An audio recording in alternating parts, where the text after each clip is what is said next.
근본적인 신념들의 포괄적인 틀. 지구는 둥그니까 자꾸 걸어나가면 온 세상 어린이를 다 만나고 오겠네. 예술, 교육, 출판, 동물. 오늘 여러분들과 함께 기독교 세계관에 관해서 이야기를 나누고 싶은데요.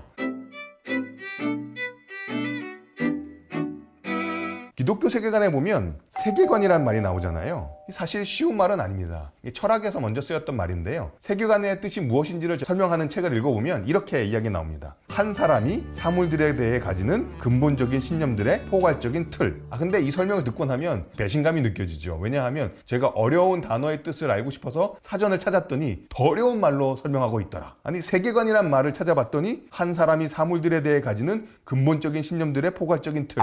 근본적인 신념들의 포괄적인 틀. 근본적인 신념들의 포괄적인 틀. 말 자체가 너무 어렵죠. 사실 그래서 저는 기독교 세계관을 이야기할 때마다 가장 쉽게 기독교 세계관이란 말을 품고 있는 단어를 쪼개서 이야기를 해봅니다. 기독교 세계관은 기독교, 세계관. 이 세 가지 단어로 만들어진 말이잖아요. 그래서 관점에 관해서 이야기를 나눠보고, 관점으로 세계를 바라본다는 것이 무엇인지 생각해보고, 그것을 기독교적으로 바라본다는 것이 무엇인지 나누어서 생각해보게 됩니다. 자, 그럼 먼저 관점에 관해서 생각해보도록 하겠습니다.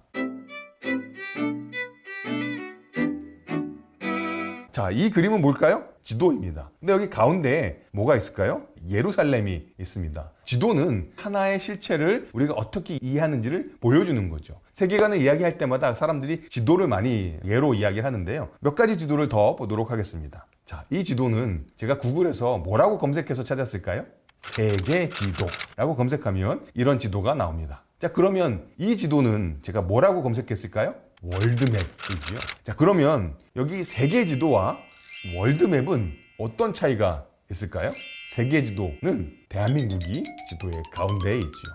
월드맵은 유럽이 지도의 가운데에 있습니다. 한 가지 질문이 있는데요. 자, 어느 지도가 맞을까요? 제가 세계관 이야기를 할 때마다 부르는 동요가 있어요. 지구는 둥그니까 자꾸 걸어나가면 온 세상 어린이를 다 만나고 오겠네. 지구는 사실 둥글죠. 근데 이 둥근 실체를 평면에 표현하다 보니까 나름의 관점이 들어가는 거죠. 세계 지도는 한국 사람들의 관점이 들어가 있습니다. 대한민국이 세계의 가운데에 있어요. 월드맵은 서양 사람들의 관점이 가운데 들어가 있는 것 같습니다. 유럽이 가운데 위치하고 있는 거죠. 세계의 중심이 유럽이에요. 제가 지금 보여드리는 이 지도는 어디서 만들었을까요?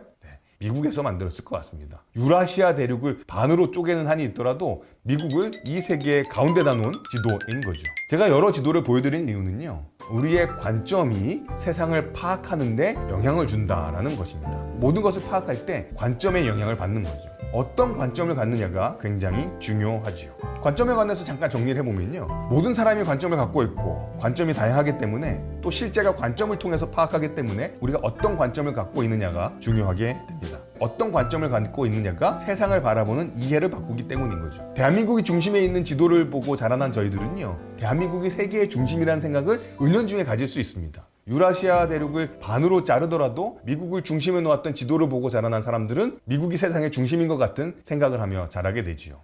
세계관 성찰이 굉장히 또 중요한 이유 중에 하나는요, 우리가 신앙을 생활을 하다 보면 어떤 것이 하나님 뜻에 더 맞을까를 고민하게 되는데, 성경이 그런 고민들에 대해서 직접적인 대답을 항상 구체적으로 주지 않는다는 사실 때문이에요. 자, 이거는 뭐라고 부르면 좋을까요? 꽃다발인가요? 돈다발인가요? 돈꽃다발인가요? 꽃돈다발인가요? 여러분들이 이런 것을 받으면 기분이 좋을까요? 나쁠까요? 좀 연배가 있으신 분들은 약간 기분 나쁘다는 분들도 계세요. 돈을 이렇게 대놓고 주고받는 것들이 좀 마음에 불편하실 수도 있는 것 같아요. 나름대로의 관점이 있는 거죠. 근데 문제는 뭐냐 하면, 과연 이것이 성경적으로 옳은가 그른가 궁금하다고 했을 때 성경이 대놓고 답을 주고 있지는 않은 거죠. 저희 예배 시간에 아이폰으로 성경 보는 것 적절한가요? 아닌가요? 성경은 대답하지 않습니다. 왜냐하면 성경이 쓰여졌던 시절에 아이폰이 없었기 때문인 거죠.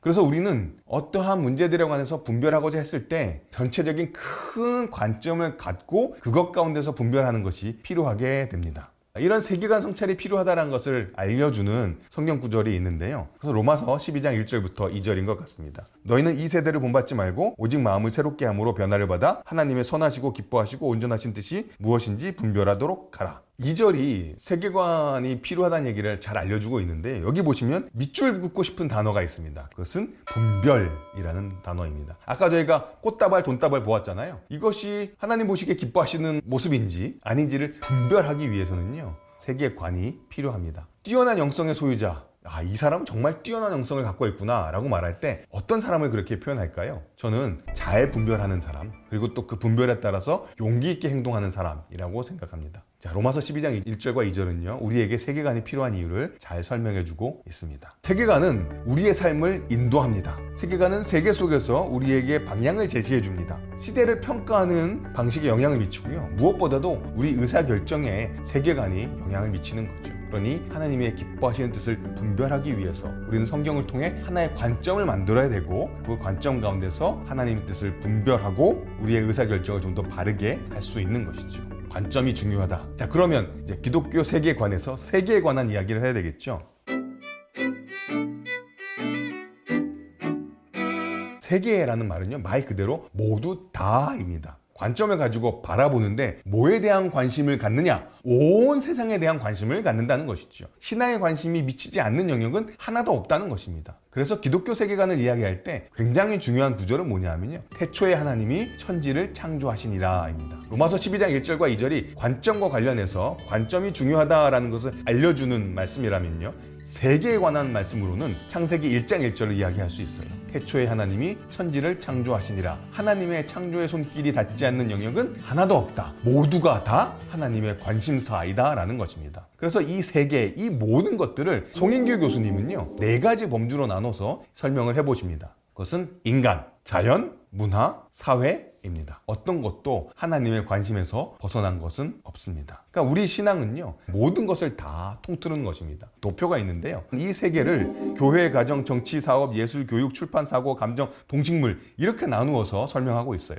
어떠한 영역도 신앙의 관심사에서 빠져나가지 않습니다. 우리는 교회만 우리 신앙의 관심 영역이라고 생각하기 쉬워요. 혹은 조금 더 나가면 가정만 하나님의 관심이라고 생각하기 쉽습니다. 그렇지 않습니다. 정치, 사업, 예술, 교육, 출판, 사고, 감정, 동물, 식물.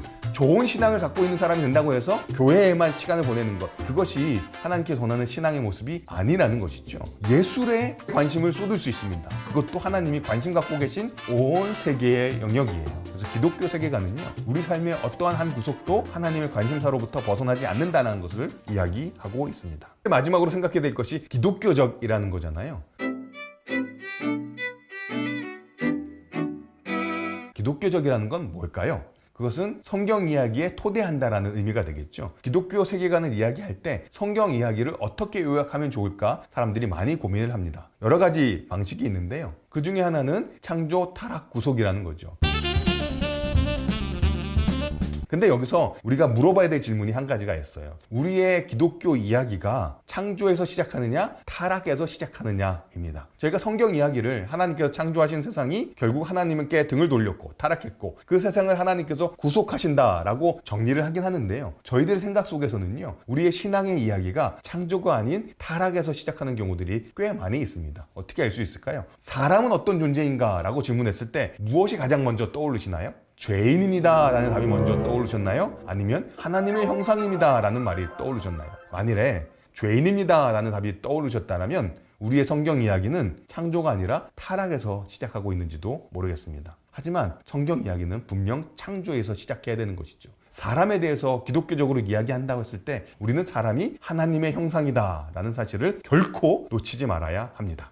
제가 정리해볼까요? 기독교 세계관, 관점에 관한 이야기입니다. 관점은 필요하고 중요합니다. 이것은 세계에 관한 이야기입니다. 기독교 세계관이 관심을 갖지 않는 영역은 하나도 없습니다. 모든 영역이 다 우리 신앙의 관심사입니다. 그것을 우리는 기독교적으로 바라봅니다. 그것은 타락이 아니라 창조에서부터 시작하는 이야기입니다. 온 세상을 기독교적으로 바라볼 때 창조에서 시작해야 된다고 말씀드렸잖아요. 지금은 저희가 한 가지 주제만 창조의 관점에서 생각해 보도록 하겠습니다. 사람을 우리 신앙은 어떻게 이해하는가입니다.